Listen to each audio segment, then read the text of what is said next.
सैनिक साधु बाबा को पकड़कर राजा के पास ले जाते हैं। महाराज की जय हो, महाराज की जय हो। क्या हुआ सैनिकों? महाराज, यह बाबा ढोंगी है। इसने गांव वालों का लूटा हुआ धन अपनी कुटिया में छुपाया और अपने साथियों को भगा दिया। हे महात्मा, क्या लूटा हुआ धन अपनी कुटिया में छिपाया है? हाँ महाराज, परंतु जब तुमने मान ही लिया है कि लूटा हुआ धन आपने अपनी कुटिया में छिपाया है, तो किंतु परंतु का क्या मतलब है? सैनिकों, इस ढोंगी को ले जाकर बीच चौराहे पर सबके सामने सूली पर चढ़ा दो।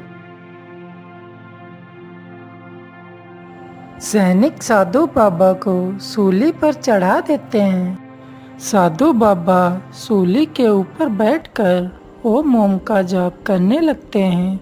जाप करने पर साधु बाबा के चारों ओर प्रकाश ही प्रकाश हो जाता है। ओम ओम ओम।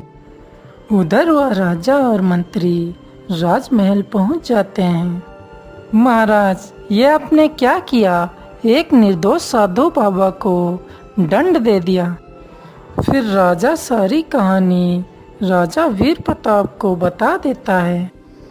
इतना सुनते ही मानो राजा के पैरों तले जमीन खिसक गई हो। त्राही माम बाबा, मुझे क्षमा कर दो। हे राजन, मैं तुम्हें दंड का पात्र तो समझता ही नहीं हूँ। मुझे तुमसे कोई शिकायत नहीं है।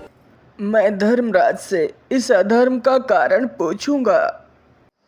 इतना ही कहकर साधु बाबा यमलोक की तरफ निकल पड़ते हैं।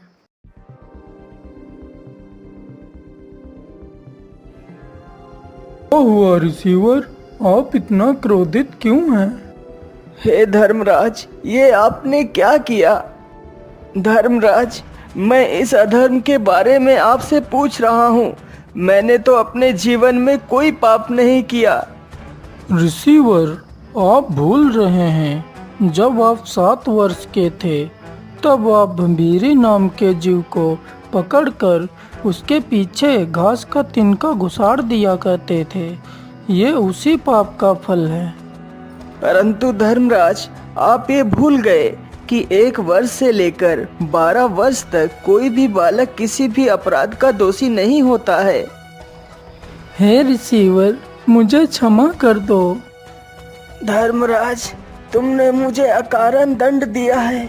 मैं तुम्हें श्राप देता हूँ कि तुम पृथ्वी पर जाकर एक दासी पुत्र बनोगे, जो अपनी योग्यता सिद्ध करते करते पूरा जीवन निकाल देगा। तुम्हारा यही दंड होगा। इतना ही बोलकर साधु बाबा वहाँ से अंतर ध्यान हो जाते हैं।